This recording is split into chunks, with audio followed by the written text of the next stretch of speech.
नमस्ते, मैं अविनाश। आज सबका टाइम एंगल ट्रेडिंग चैनल में स्वागत करता हूँ।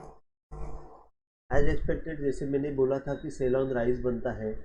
मार्केट एक्चुअली क्लोजिंग के आसपास आके, कल के क्लोजिंग के आसपास आके वापस उसने मॉर्निंग में सेल का मूवमेंट चालू किया। जैसे ही मतलब ये जो बैंक निफ्टी में ये लो के नीचे ये लो मारा, ये लो का अपवर्ड एंगल जो है वो क्रॉस नहीं कर पाया। और कल जो मुझे जाते जाते मैंने बताया हुआ था कि एक बाय ट्रेड आया था। वो बाय ट्रेड का जो ये लो के नीचे ये लो मारा, हाई के ऊपर अपवर्ड एंगल डाला, तो ये अपवर्ड एंगल जैसे ही टूट गया, सेलिंग प्रेशर चालू हो गया और बाद में वो अपवर्ड एंगल को क्रॉस किया नहीं और नीचे की तरफ जोर से मूवमेंट आ गई। अब नीचे की तरफ जोर से मूवमेंट आ गई, यहाँ पे आपको एक दो तीन चीज़ें देखनी चाहिए थी। यहाँ पे आप देखते तो आपको एक बात पता चलता था कि एक चीज़ यहाँ पे एक अच्छा हैमर बना था, उसके बाद ये फॉलो बाय आया था। लेकिन ये हैमर जो बना था वो इसमें बना था, गैप में बना था। अभी ये गैप में कैसे, जैसे मैं हमेशा बोलता हूँ कि हैमर का प्रीवियस कैंडल क्रॉस होना चाहिए, उसके बिना बाय नहीं करना है। तो ये चीज़ जो है, ये चीज़ आप देखेंगे कि प्रीवियस कैंडल तो क्रॉस हुआ ही नहीं और सेलिंग कंटिन्यू हो गई। दूसरी चीज़, अगर हमने इसको इस कैंडल को हमने ऐसे समझ लिया कि ये बड़ी कैंडल है, ये बड़ी कैंडल प्रीवियस कैंडल अगर बड़ी है ये समझ के हमने इसको ट्रीट किया, तो हैमर के बाद जो आने वाली कैंडल है उसके ऊपर ये मूवमेंट गई नहीं। तो ये जो मूवमेंट है यहाँ से एग्जैक्ट सेलिंग आ जाती है, ये हमको सीखना पड़ेगा। और यहाँ से आप देखेंगे कंटिन्यूस सेलिंग प्रेशर कंटिन्यू था और लास्ट में तो फिर ये सेल ऑफ जैसे ही आ गया था। तो इसके लिए आपको ये चीज़ समझ के लेनी चाहिए। मैं चाहिए तो एक बार रिपीट करता हूँ।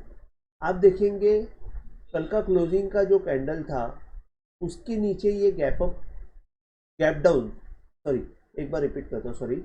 कल का क्लोजिंग का जो कैंडल था उसके नीचे गैप डाउन होके एक हैमर कैंडल बनी और हैमर कैंडल बनने के बाद ये एक ऊपर की हैमर के बाद एक पॉजिटिव कैंडल आई, लेकिन उसका हाई जो है वो क्रॉस नहीं कर पाया। मूवमेंट बैंक निफ्टी वो हाई को क्रॉस नहीं कर पाया। अगर हमने इसको प्रीवियस कैंडल को बड़ी कंसीडर किया तो ये हाई को क्रॉस होना चाहिए या तो ये जो प्रीवियस कैंडल के हाई को क्रॉस होना चाहिए। तो ये दोनों केस में ये असफल रहा करने में और उसके बाद ये कंटिन्यूस सेल की मूवमेंट आ गई। अब सेल की मूवमेंट आ गई, एक तो हम यहाँ पे सेल कर सकते थे, दूसरा अगर हम वो वहाँ पे नहीं करते तो ये डाउन अपवर्ड एंगल टूटने के बाद सेल कर सकते थे। अगर यहाँ पे नहीं कर पाए तो हम लोग अपवर्ड एंगल के यहाँ पे जब रेजिस्टेंस ले रहा था तभी कर सकते थे, और अगर तभी नहीं कर पाएंगे तो फिर बहुत मुश्किल है। अगर ये उसके बाद ये लो टूटने के बाद कर सकते थे।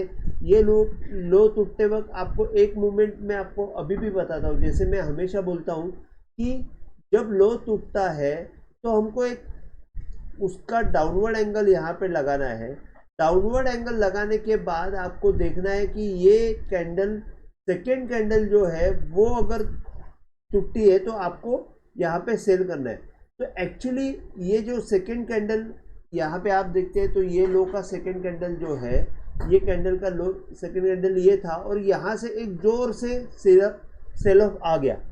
ये सेल ऑफ आने के बाद आपको यहाँ पे मैं बता रहा था, सॉरी, लो टूटने के बाद ये एक बड़ी कैंडल आ गई। बड़ी कैंडल आने के बाद यहाँ पे एक हैमर आ गया। तो हैमर आने के बाद आपको एक, सॉरी, दोजी कैंडल आ गई। दोजी कैंडल या हैमर जो भी है, उसका प्रीवियस बार जब तक क्रॉस नहीं होता है तब तक बाय होता नहीं है, और अगर वो दोजी टूट गई तो आपको सेलिंग दिखाई दे देती है। तो यहाँ पे ये दोजी जैसे ही सेलिंग दोजी जैसे ही टूट गई वहाँ पे सेलिंग आपको दिखाई दिया।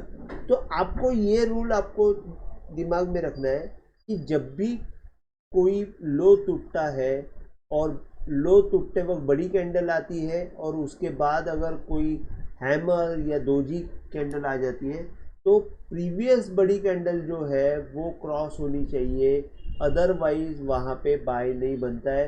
जैसे ही हैमर या दोजी कैंडल जो है वो टूटती है तो हमको वही टॉप से, मतलब हैमर का टॉप या दोजी कैंडल का टॉप से आपको सेलिंग करना, आप सेलिंग करने को मिल सकता है। तो वहाँ से आपको एक अच्छा रिजल्ट मिल जाता है। तो इसके बाद आप देखेंगे कि ये यहाँ से नीचे आ गया, नीचे आने के बाद यहाँ पे एक अच्छा मोमेंटम पकड़ने का कोशिश किया, करीबन 44,300 से बैंक निफ्टी ने वापस एक 600 तक की मूवमेंट दे दी, जो करीबन 300 पॉइंट ऊपर की मूवमेंट आ गई। अगर हम लोग देखते हैं तो ये कंटिन्यूस गिरा है, एक कोई भी ऐसा लो बनाया नहीं। अगर हम इसको लो कंसिडर करते हैं तो ये हाई पकड़ते हैं तो ये हाई का अगर आपने अपवर्ड एंगल डाला तो वहाँ पे जाके ये रुक गई। तो यहाँ पे एक्चुअली ये बाय पकड़ना बहुत मुश्किल था। फिर भी अगर हम लोग देखते हैं तो यहाँ पे एक हैमर बना है, हैमर बनने के बाद यहाँ पे एक अच्छी मूवमेंट आई, लेकिन ठीक है ओवरऑल यहाँ पे सेलिंग प्रेशर ही दिखाई दिया। उसके बाद अगर आप देखते हैं तो कल के लिए अगर हम लोग देखते हैं तो 870 के ऊपर आप बाय कर सकते हो, और 45,200 जो है वो मेन हर्डल रहेगा। मतलब ये लो के नीचे देखा जाएगा तो यही लो है, तो ये हाई का जो पॉइंट है वो 45,200 आ जाता है।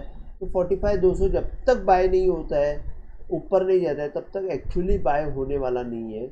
यहाँ पे 45,800 में एक हर्डल आएगा, 840-50 में एक हर्डल आएगा, वहाँ पे आप सेल का काम कर सकते हो। नीचे के साइड में 44,290 के नीचे सेल कर सकते हो, और 44,000 का एक सपोर्ट रहेगा, जहाँ पे मेरे ख्याल से बैंक निफ्टी की सेलिंग जो है वो टेम्पररी ख़त्म हो जाएगी, वहाँ से ऊपर आने की कोशिश करेगी बैंक निफ्टी। तो 44,000 जो है अल्टीमेट टारगेट रहेगा ये सेलिंग का। अभी जो सेलिंग शुरू हुई है उसका अल्टीमेट टारगेट 44,000 रहेगा। अगर हम लोग निफ्टी का चार्ट देखते हैं तो निफ्टी का चार्ट में भी आप देखेंगे वैसे ही ओपन होने के बाद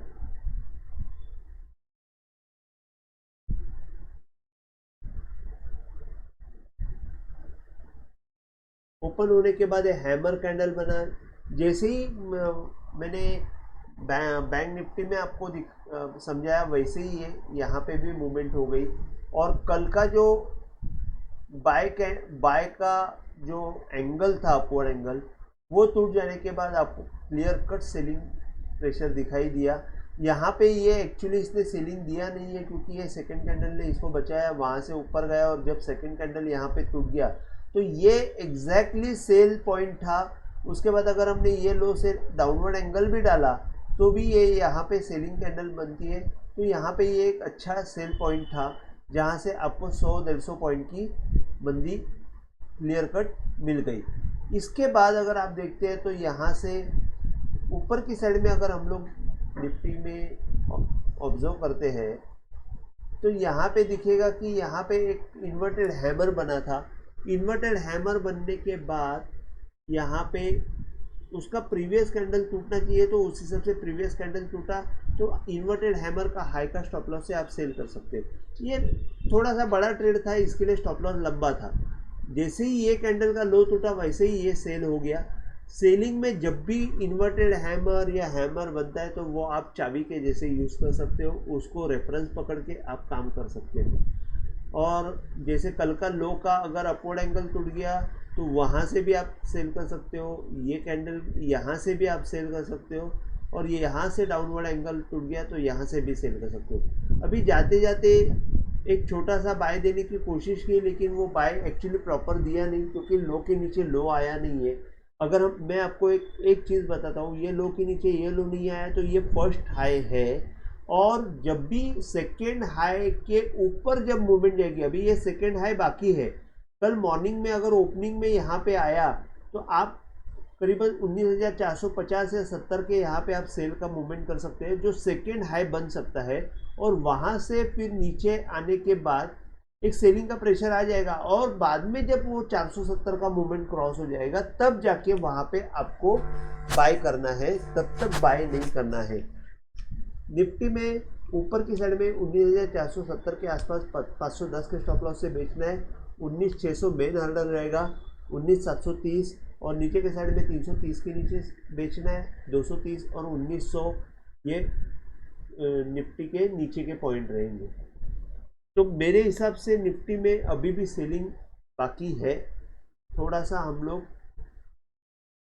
ऊपर आने के बाद अभी भी सेल ऑन राइज ही पॉलिसी हमारी होनी चाहिए।